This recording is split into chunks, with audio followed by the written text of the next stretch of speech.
Mahigit 30,000 raw ang posibleng masawi kapag tumama ang The Big One o mahigit magnitude 7 na lindol sa Metro Manila.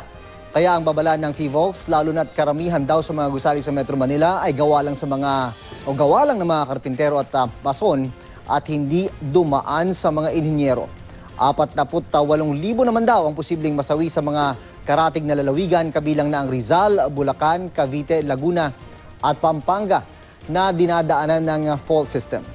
Hindi raw kasi alam ng maraming Pilipino ang mga minimum requirements sa mga materyales para patibayin ang mga bahay at gusali.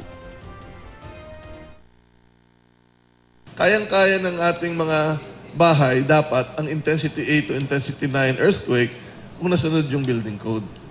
Pero kung sa disenyo lang ang sinunod natin pero sa actual construction ay hindi maganda o yung mga materials natin ay hindi maayos, diyan nakikita during the earthquake kung sino may problema o wala.